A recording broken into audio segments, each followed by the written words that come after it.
Com vulgueu, comencem. Sí? Bueno, la roda de premsa d'avui era després de 50 dies aproximadament de govern i sobretot perquè ja han comparegut la majoria de consellers al Parlament de Catalunya a explicar quines seran les seves propostes de futur durant aquest any, doncs voldríem fer-ne una valoració i després molt concretament a les comarques gironines el que significa això, no? Després d'aquestes compareixences el que sí que tenim clar és que sabem el que volen eliminar, sabem el que volen retallar els consellers i el govern de la Generalitat, però no hem aconseguit saber què és el que volen fer, no? I aquesta és una cosa preocupant, no? A més, ens han plantejat tot un seguit de retallades lineals d'un 10%, diuen, sense criteris ni prioritats, cosa que també encara és més preocupant, no? Perquè no és el mateix retallar d'un tipus d'infraestructura o d'un altre tipus d'infraestructura, no? De tots els consellers que han passat pel Parlament hem sentit la mateixa cantarella, no? S'han limitat a dir que no tenen diners i que és culpa de l'anterior govern aquesta situació, no? Obvien, cosa que jo crec que és gravíssim, que hi ha una crisi internacional, que ha sigut aquesta crisi molt més activa a Catalunya degut a l'explosió de la bombolla immobiliària, que ha provocat que molta gent estigui en una situació difícil, crisi que ja va patir l'anterior govern, una crisi que comença a tenir molta fortalesa a partir del 2007, i que l'anterior govern va haver de fer també tot un seguit d'actuacions per tal d'equilibrar els pressupostos, no? Perquè va haver-hi una davallada important dels ingressos. I aquest és el problema més greu. Hi ha una davallada dels ingressos degut a una contracció econòmica i una crisi general, per la qual cosa nosaltres li exigim al govern que faci tots els possibles per obtenir més ingressos. Com es poden obtenir més ingressos? Doncs a través d'una política fiscal justa i redistributiva. Jo crec que és del tot immoral, insisteixo en la paraula, és immoral que el govern de la Generalitat plantegi retallades amb hospitals, consultoris o centres educatius i al mateix temps vulgui eliminar l'impost de successions i donacions que només paguen els rics. Després de l'última reforma només paguen aquells que tinguin herències milionàries. Això significa la retirada d'aquest impost ingressar 350 milions d'euros menys. Com poden fer aquestes actuacions? Deixar d'ingressar 350 milions d'euros menys, a més de les classes més poderoses, de les persones que tenen més diners, i al mateix temps retallar l'estat del benestar, no? I aquesta és la realitat que hi ha en aquests moments. Per això nosaltres els diem, senyors, no retirin l'impost de successions i donacions, continuem mantenint els ingressos i a més facin d'una política clara de lluita contra el frau fiscal, apostin per una fiscalitat verda, aprofitin ara tot el moviment en el sistema financer per fer una banca pública que veritablement faci front a les necessitats de la petita i mitjana empresa i dels privats, i aquestes són propostes que ens diuen no, en canvi insisteixen amb les retallades. Jo crec, estic convençut, que darrere aquesta mancança de diners que van dient, que van somicant contínuament, s'hi amaga una clara opció ideològica dretana, conservadora, de retallar l'estat del benestar i privatitzar els serveis públics. Ens podem trobar que aquest govern que diu que és amic dels negocis vendran empreses públiques als seus amics perquè facin negoci. I aquesta és una realitat que ja varen viure amb altres formacions, el PSOE o el PP, i ara ens podem trobar també aquí a Catalunya. Un avís, que estiguem atents, Aigües Ter Llobregat, perquè ens pot afectar també a nosaltres. És una empresa pública d'abastament d'aigua en alta. Sempre ha estat pública i és la que fa el barreig de les aigües que provenen del Ter del Llobregat per abastir l'àrea metropolitana. Quan jo li pregunto amb el conseller Recoder no don resposta si la privatitzarà. Farem el seguiment i potser ens trobarem que en poc temps Aigües Ter Llobregat, que és una empresa pública i que ha fet una funció excel·lent, doncs passi en mans d'una empresa privada com per exemple Agbar, que precisament es dedica a fer negoci amb l'aigua.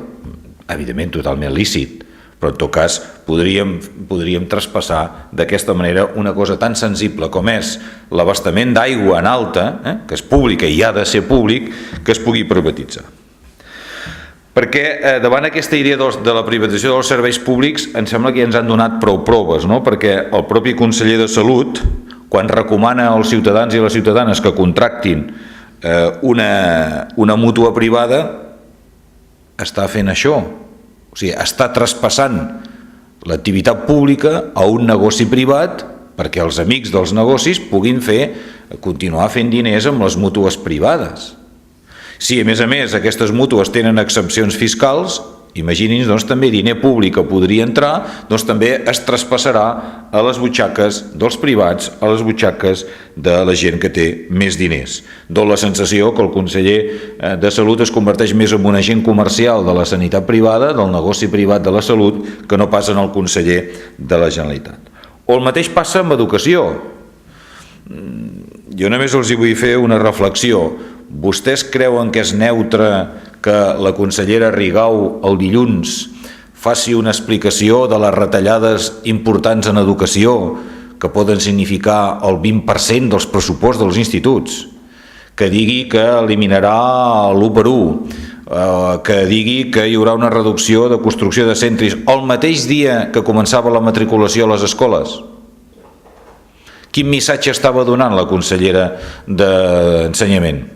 Estava donant un missatge negatiu de l'escola pública en el mateix dia que es començava el procés de matriculació dels nois i noies. Algun pare o mare, evidentment, si sentia la consellera Rigau, devia començar a patir sobre si havia de portar el seu fill a l'escola pública o l'havia de fer a la privada concertada, que és en el fons el que li interessa a la consellera Rigau, com ja s'ha demostrat amb l'estructura del departament, que per primera vegada hi ha una direcció general de centres públics i una altra direcció general de centres privats i concertats, demostrant claríssimament la dualitat i l'aposta. La consellera Rigau actua com un agent comercial en favor de l'ensenyament privat i l'ensenyament concertat, sigui religiós, sigui de l'Opus o sigui de qualsevol altre tipus. En definitiva, en aquests 50 i pico dies de govern, cap missatge positiu. Cap missatge positiu a la població, ni econòmic, ni social, ni de cap tipus. Només una actitud de ploramiques, una actitud d'anar-se queixant de la situació sense tenir en compte que aquesta és una realitat que pateixen molts països, que pateixen molts governs i ells evidentment que l'han d'enfrontar com l'enfrontava l'anterior govern amb aquesta situació. Bé, i amb totes aquestes retallades, evidentment les comarques gironines també en surten molt perjudicades d'aquesta situació. En l'àmbit de salut, la paralització de la construcció del nou hospital Trueta, que és una notícia molt i molt negativa, per la qual cosa nosaltres vam presentar ahir al Parlament una resolució per tal d'instar que es construeixi el nou edifici, que es faci un calendari perquè la gent sàpiga quin ha de ser el futur d'aquesta instal·lació i sobretot també després de l'anunci de la possibilitat de que se'n vagi al servei de cirurgia cardíaca, evidentment doncs, que es quedi perquè va fer un servei, continua fent un servei importantíssim. És preocupant que l'hospital, que està en una situació doncs, complicada, de manca d'espai al laboratori, manca d'espai a urgències, doncs es trobi en aquesta situació i es paralitzi sense res més. Insisteixo, mentrestant deixarem de recaptar 350 milions d'euros de l'impost de successions i donacions perquè d'una manera ideològica el retiraran. Igualment passa amb educació, a part de les retallades que he dit. Jo torno a considerar molt greu la retallada d'un 20% del pressupost dels centres educatius, sobretot dels instituts, que serveix per mantenir allò, aigua, calefacció, els nivells bàsics, i un 20% menys, no sé en quina situació es trobaran. En tot cas, el que sí que ha anunciat i que nosaltres també plantejarem una resolució és que no construiran el centre de Sa Forcanera a Blanes, que ha estat un centre clarament reivindicat, que hi ha hagut mobilitzacions molt justes pels pares i mares que varen fer reaccionar l'anterior govern i que evidentment cal mantenir la construcció perquè porten molts i molts d'anys també en barracons. O també afecta aquestes retallades a l'àmbit de la seguretat.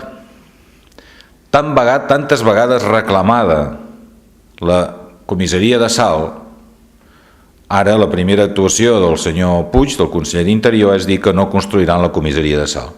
Jo ja no estic parlant de la comissaria regional, el que es necessita, i per això en tot cas l'anterior govern feia una manera d'estalviar diners en un mateix edifici dues comissaries, la regional i la de Salt, però en tot cas Salt necessita, com ja ho diu el propis Mossos d'Esquadra amb els seus informes interns, doncs necessita una comissaria, com també la comissaria de la Jonquera, que també quedarà paralitzada quan ja estava bastant també avançada el conveni amb l'Ajuntament de la Jonquera, que també per la zona fronterera i també per la necessitat dels pobles d'aquella zona, doncs per millorar el servei, no? Ahir, amb aquestes dues comissaries també han fet una proposta de resolució que vostès tenen de construcció immediata de la Jonquera i de Salt, que ja han estat entrades al Parlament. I ahir també el Consell d'Agricultura ens anunciava la retallada del parc del Baix Ter, Montgrí i Illes Medes. Tot el que se li va ocórrer de propostes de futur en quant a la protecció del territori va ser això. Bé, va parlar d'aigües tortes, però en tot cas va parlar que revisaria, evidentment, a la baixa, perquè no li va agradar, doncs la llei de creació del Parc Natural del Baix Ter, Montgrí i Illes Medes. Evidentment nosaltres farem tots els possibles perquè no sigui així, sinó que el parc és una oportunitat per al territori, per la qual cosa s'ha de mantenir tal qual. També hi ha hagut altres anuncis que marquen aquesta situació difícil que es veurà les comarques gironines, com la no construcció del parc de bombers de Girona que es havia de fer, que ja estava el projecte, només faltava la licitació a Fornells, o fins i tot l'endarreriment de la presó de Figueres fins al 2012, i per això també farem tota una bateria de preguntes que ja hem entrat sobre què pensen fer dels parcs de bombers que ja estaven projectats per l'anterior govern, com és: esperem que el parc de bombers d'Olot el tinguin endavant, de fet ja està licitat i adjudicat a l'empresa Paisa.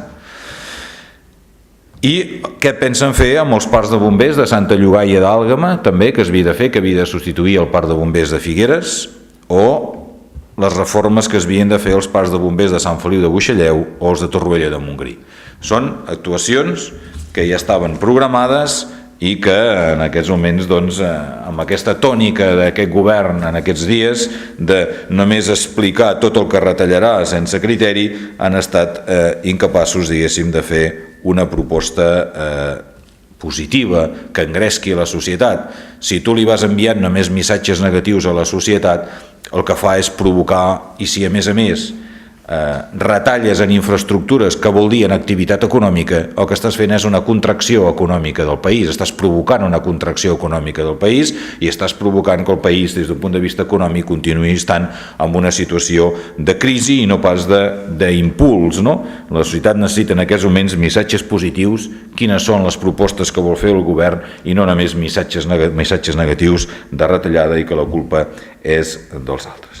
I per acabar, només un apunt sobre Ryanair i sobre la situació de l'aeroport de Girona. Nosaltres instarem el govern de la Generalitat perquè faci totes les actuacions possibles perquè l'aeroport de Girona tingui la mateixa activitat que té fins a aquest moment. A nosaltres no ens importa quina sigui la companyia que està operant a Girona. El que ens importa és que l'aeroport de Girona continuï funcionant, continuï una activitat, perquè dona, evidentment, també una activitat econòmica a l'entorn, i això és funció del govern actual. I ha de fer totes les actuacions necessàries per tal de que es mantingui aquesta activitat, sigui amb Ryanair, sigui amb unes altres companyies.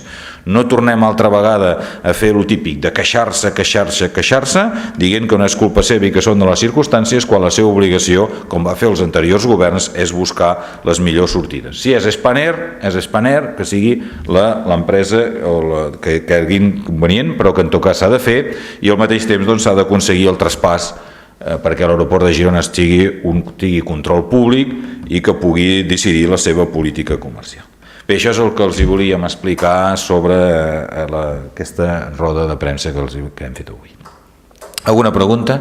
Hi ha un tema que no n'ha parlat, que és la mobilització que es farà a tota la comarca de la Selva per la Nacional 2. Que no sé que els alcaldes van a una, i sobre això què es podria dir? Sí, nosaltres hem fet una proposició de llei, una resolució de llei, entrar en el Parlament de Catalunya, que l'hem ofert a tota la resta de partits polítics. O sigui, no l'hem volgut entrar en solitari, perquè, com molt bé diu vostè, em sembla que això és una reclamació unitària. L'hem passat a tots els grups perquè la signessin, i al mateix temps també hem fet el mateix en el Congrés de Diputats, perquè encara no tenim resposta de la resta de partits polítics. Espero que la tinguem el més aviat possible, al llarg d'aquesta setmana, o si no la setmana que ve, per poder-la entrar. Si els altres partits no donen resposta positiva, nosaltres l'entraríem, però el mateix fem en el Congrés de Diputats. També no la volem entrar en solitari, sinó que també farem amb els altres partits que tenen representació al Congrés de Diputats perquè es faci aquesta resolució instant el govern de l'Estat per tal doncs de que desbloquegi d'una manera immediata, liciti i adjudiqui els trossos que en aquests moments estan empantanegats i que ho faci, diguéssim, amb una mesura urgent, que hi ha maneres de fer-ho també doncs, amb uns tràmits. Nosaltres estem completament d'acord per superar aquesta vergonya que representa les obres empantanegades de la Nacional 2. Molt bé.